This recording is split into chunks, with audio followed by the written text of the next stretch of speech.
Welcome. My name is Ashley Davis Bush, and I know that you're finding your way here because you are not only a world changer, but you are dedicated to your self-care, your inner peace, and your sense of well-being. And that's exactly what I love to do, is to help people find that place, their place of centered well-being. But mostly I want to have an experience with you that I hope will lead you down the path of inner peace, to already experience that which you know, that which is actually already within you. I'm not actually going to be telling you probably things that you don't know on some level and may resonate with in some way.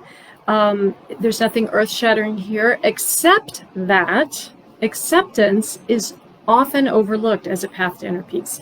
And I think it's kind of funny that as you are all world changers, I'm going to basically tell you, don't try to change anything right now, just accept things. And so acceptance can be a hard pill to swallow if you equate it with apathy, with stuckness, or with no change. So in a minute, I'm going to debunk some of those myths, if you will. But I did want to if you don't know who I am, I want to just share a little bit about who I am. So again, my name's Ashley Davis Bush. I've been a psychotherapist for 30 years, and I have written, well, more than 9 books, but 9 books are published. 9 books that are published. I have an unpublished novel in a drawer, and I have another manuscript that I've just written through the COVID time, which I hope will be published for next year, about spiritual grief.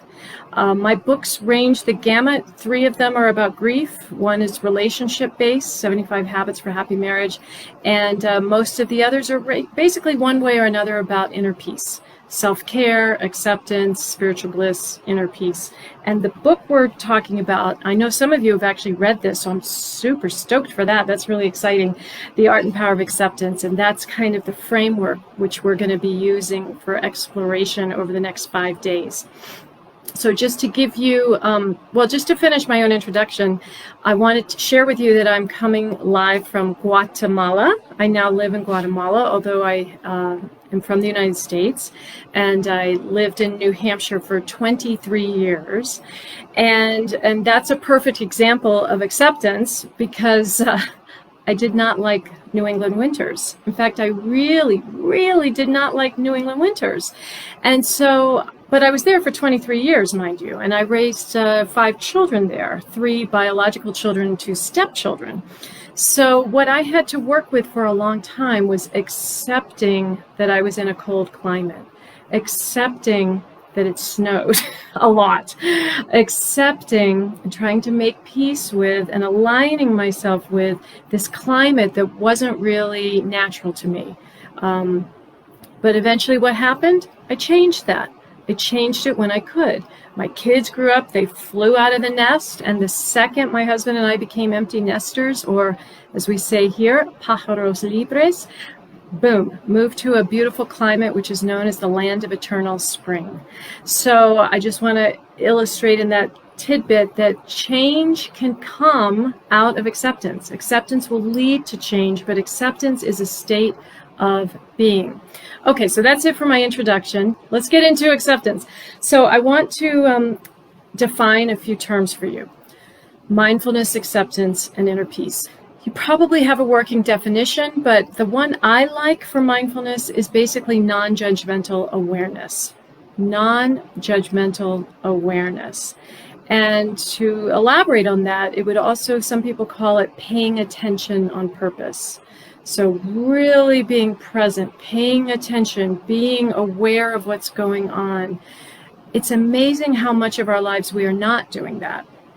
We're just in our heads, we're in the story in our heads, we're running from here to there, we're missing our lives. So mindfulness is really a 2-pronged approach. It is both a formal practice, usually meditation, typically sitting in silence and focusing on the breath, or a mantra, or some kind of object of attention. And then mindfulness is also a way of life, a way of being with things, a way of being aware, paying attention, and then I would add accepting, because the traditional teachings of mindfulness are not about wanting to change what you're aware of. You could actually be aware of intense sensation, otherwise known as pain, but mindfulness teachers tend to prefer the word sensation because it takes the negativity out of the idea of pain.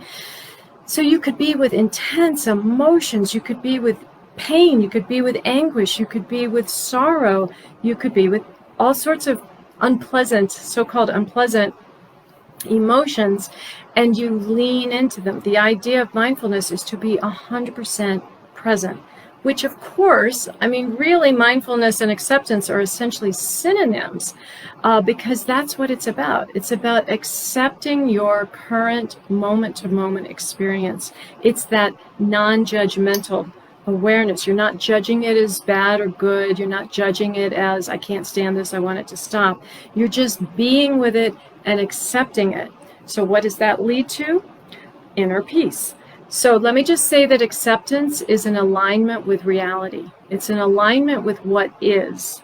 You can, well, I'll go into the resistance piece, but basically it's an alignment with what is, okay? And inner peace, I like to think of inner peace as being anchored in, if you picture an ocean, the world or the waves, choppy waves, big waves, huge waves, little waves, rippling waves. If you go down below it all and you are able to have a sense of calm and peace in spite of what's going on overhead with the waves, that is the truest form of inner peace. And of course, that's always within you because it's independent of circumstances. Yes, the circumstances may be unfavorable. No one's saying that there aren't favorable versus unfavorable circumstances, but it's really about knowing that you're okay no matter what. Let me say that again. You're okay no matter what. Now you may say, well, I'm not okay. I'm struggling financially. I have health issues. I've had a loss. That's part of what life brings. Absolutely part of what life brings. And still, I would say to you, you're okay no matter what. Okay, so let me go back to the myths. But first I'm going to just introduce a few of my favorite quotes, which are on the PDF that I sent out to you. Carl Jung, who said, "We cannot change anything until we accept it." We cannot change anything until we accept it. And Carl Rogers, these are the Carl quotes, "The curious paradox is that when I accept myself as I am, then I change." So this is where we come back to myth number one, that acceptance means you're not driven to change something. And that is simply not true. As I illustrated in my New England winters, struggle, although I did accept it, I came to lean in. I said, okay, bring on the wool sweaters, bring on the hot tea, bring on the fireside chats. I worked with it, but eventually I made the change. So acceptance and change are not mutually exclusive. It's really a mindset, and we'll get more into that. The other myth that I like is that acceptance is apathy or weakness. That acceptance is like there's something wrong with you, that you're just accepting it, like you're giving in, you're resigning yourself. Again, no, that is not what acceptance is. So acceptance, as I say, is a mindset. It's a paradigm shift. Okay, it's a paradigm shift that instead of seeing it as the weak path of least resistance, it's actually a position of power. So in my book, The Art and Power of Acceptance, I talk about how there are these three steps, if you will, or three experiences, three qualities in the overarching umbrella of what I call active acceptance. And that's a key difference. So right away you get the idea that there's something active, not passive, happening. This is not just, be a doormat. So active acceptance has these three components. One is resistance, one is alignment, and one is possibility. So resistance is where most people are. They're in the, I can't stand it. I hate this. I want it to be different. I wish it was other than it is. Okay, most people spend a lot of time in resistance, like tons of time. And all I can say is that resistance well, Carl Jung said, what you resist persists, and in fact grows. But resistance is a kind of energy that is harsh, it's negative, it's draining, it's depleting, and ultimately there's a violence to it, a kind of self-violence and violence to the world. So it just really doesn't get you where you want to go. It's like you're just putting on the, I use an image in the book of holding on like a tug of war. You're just pulling and resisting. I hate this. I don't want this. Well, guess what? You've got it, whatever it is. And probably it's something that you can't change. I don't know if you all want to jump in with some of your own experiences of what is it hard for you to accept? Is it hard to accept an illness? Is it hard to accept a death? Is it hard to accept yourself, your weight, your age, your standing, whatever it is? What are you resisting? Because chances are it's just reality. And so I love Byron Katie's work. If you don't know her work, she has a book called Loving What Is. Beautiful book. All her books are really wonderful. And she basically is about when you have a war with reality, you will lose, but only 100% of the time. And, that's it. If you have a war with what actually is happening right now, you're going to lose that war because reality just is what reality is. So what you have to do is align with it. And alignment is a process of surrender. It's a process of calling a spade a spade. This is what is. I have a diagnosis. My loved one is dying. I don't have enough money to pay my rent this month. Whatever it is, you're just going to align with it. The second you align with what is, that resistance evaporates. So it's the idea of what you were holding onto, the rope of tug of war, you just let it flow through your hands, and not like getting rope burn by holding onto it. You just surrender it, open your hands, let it go, let it just move along. In other words, resistance has a sort of clogged energy, a sort of stuck, harsh, hostile energy, and alignment is an energy of total surrender, of just letting it be, of just allowing what is to be what is. But that's not where you stop, okay? And that's what's so critical for the change makers of the world changers, the self-changers. It's about once you've aligned, you've freed up your energy. It's a whole different way of being. You've just created space, whereas before there was no space. You've created possibility, whereas before the possibility was very white-knuckled at best. So you're moving on to what's next? What's possible? What can I do with this? How do I respond to it? How do I handle it? What changes can I make? What changes can I not make? We'll be talking about that on day 4 with regards to accepting your circumstances. So today is really just kind of laying down some of the groundwork of these ideas and how to apply them. Day 2, tomorrow, we're going to be looking at how to apply that to accepting yourself, self-love, self-care, self-acceptance. Day 3, we're going to look at accepting other people, which can be so gosh darn hard because they can be so annoying and you want to change them, but you cannot. So you have to accept them, and how a very deep peace arises when you just say, yeah, that's who they are. Okay. Day 4 is going to be accepting circumstances, as I mentioned, with an idea of after you've aligned, what possibility is there? What can you change? What can you not change? And finally, the last day, we're going to look at how you apply acceptance to accepting your past. Yes, your past, because it may be done, but it's often very present in how you live, for better, for worse. It could inspire you, but it could also hold you back and get in your way. So acceptance has all these applications that lead to this sense of just anchored peacefulness. And linking it back to mindfulness, again, this sense of awareness, a sense of presence, a sense of non-judgmental leaning into what is, That's exactly what acceptance is. So I want to talk to you about some practices that I want you to try this week, because inner peace is 100% the goal, right? This is what we want. Because let me just also mention, depending on when you're watching this, whether it's live, whether it's tomorrow, whether it's in weeks, at the time of this recording, the world is in a dark place. The COVID-19 has, wreaked havoc on the world. People are ill, people are dying, people are losing their businesses, people are struggling financially, people are struggling with their mental health, people are struggling with their relationships. So you might say, well, how do you accept that?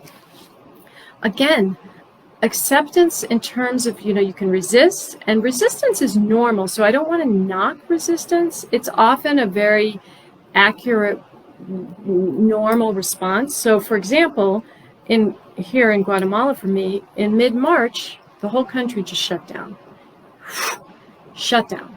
And that means we had curfews where we had to stay in our house for all weekend from Friday to Monday. You couldn't be out on the street or you'd be arrested. You literally had to stay in your home. Our airport just opened up again after 6 months of shutdown, so no one could go in or out of the country.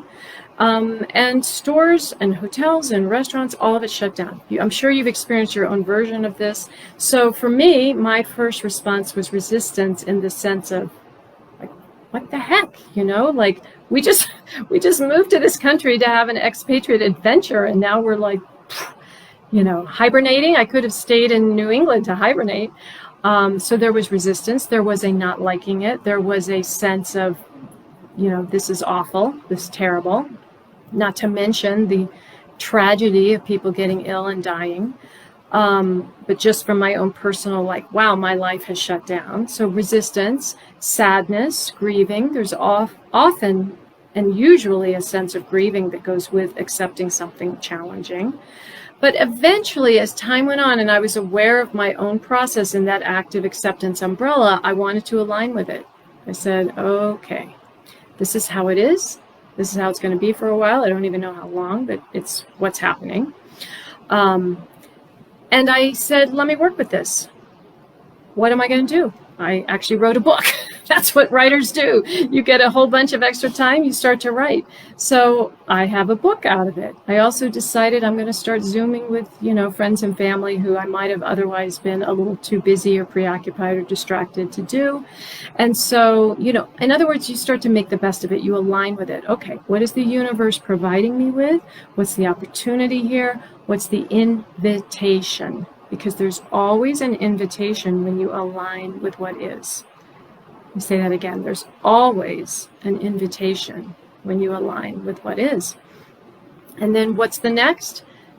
The next is, well, I guess that was the possibility. What am I going to do now? I have accepted it. This is how it is. What am I going to do now? I'll write a book. I'll Zoom with friends. I'll, work on my Spanish. Although ironically, I didn't feel very motivated to work on my Spanish. In any event, you can do that process with everything going on in your life. Okay, so in the practices of the PDF that I have sent for you all to check out, I just did some notes so you all can remember. I know for me, if I don't take notes when someone's talking, I'll be like, what did she say? I can't remember. So notes help me remember. So the practices, the first one is going to be about mindful behaviors, because as I said, there's mindfulness in breathing and doing a formal meditation, but there's mindfulness in your life. And I give you some examples, which I'll read to you, but I want you to think of the lens of acceptance, that you're just accepting the whole experience as it is. So mindfully, leaning in fully, I give you 6 options, 6 practices. Brushing your teeth, getting dressed, taking the first sip of your tea or coffee in the morning or the afternoon, washing your hands. And with that, I suggest a mantra as you're washing your hands of saying, I go with the flow. I go with the flow, which is very much an alignment mantra. I go with the flow. And a key and a lock, whether that's to your office, your home, your safety deposit box, your car, whatever you're putting a key in, and eating your food, mindful eating. A lot of people will say you need to practice mindful eating. So Again, brushing your teeth, getting dressed, key in the whatever, taking your first sip, washing your hands, eating your food. I find that if you really want to be mindfully present with those and leaning in with a spirit of acceptance, it helps to narrate it, to narrate the experience. So you can say, I'm putting toothbrush on my toothpaste. I am putting it under water. I am bringing it to my teeth to help you stay anchored in this moment. I am putting on my socks. You can say it out loud if you want or think it. So you're narrating the moment to moment. I'm putting the key in. I'm turning it. It's helping you. It's training you to be present, and not just present, but with leaning into acceptance, because maybe you notice as you're washing your hands, you look over and see something you don't want to see, whatever that might be. Maybe your kids made a mess in the bathroom. Leaning into all of it with openness, curiosity. There's an expression, don't get furious, just get curious. I love that one. Don't get furious, just get curious. Curious about your own experience, curious about, can I align with this? Curious about, where's it going to lead? Possibility. So really just anchoring into these practices to help you become mindful, which leads to acceptance, which leads to inner peace. The second practice, and we'll just do it briefly, I know we're kind of running out of our time, but this is an acceptance-based breath practice, a breathing practice. It's called 4-7-8. It's very simple. It's known to rewire the nervous system. So while it is deceptively simple, it's incredibly powerful. And if you do it on a regular basis in the morning and the evening, research shows you will really basically wipe out anxiety from your life. I know that's a tall order. Dr. Andrew Weil, W-E-I-L, has a tutorial about it on YouTube where he makes that claim. So what you do 3 rounds of inhaling to the count of 4 through your nose, hold for the count of 7, exhale through your mouth for the count of 8. We're going to do just 1 round so you get the feel for it.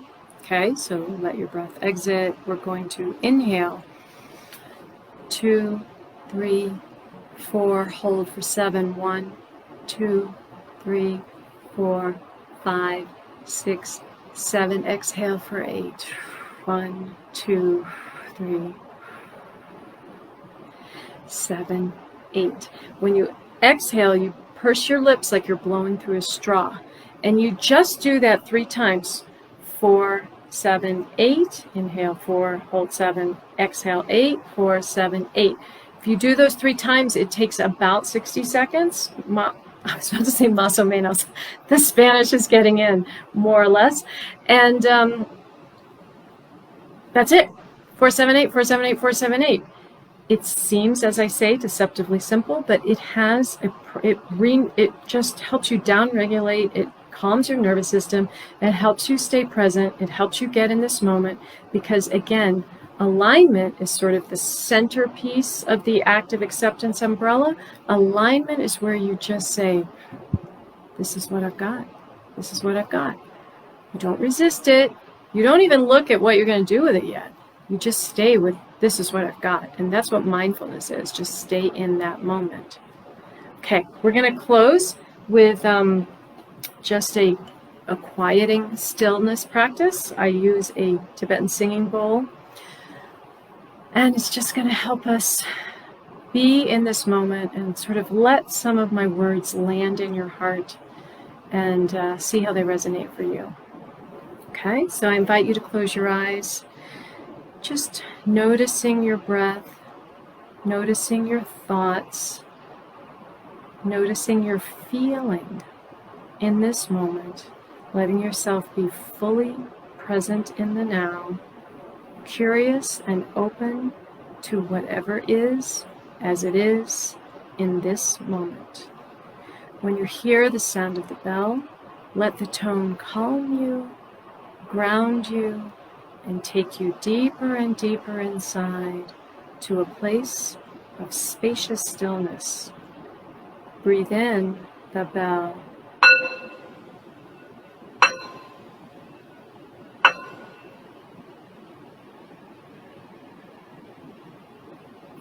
So that's about being still. That's about being present. That's about aligning in the moment to whatever the moment is presenting you, with a kind of underlying trust that whatever is being presented to you is an invitation to go deeper, higher, more vertical. I love the idea of verticality, of transcendence.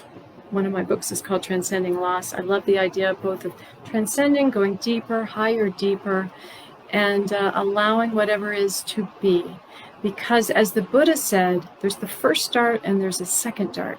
The first start is just life happening, and life happens.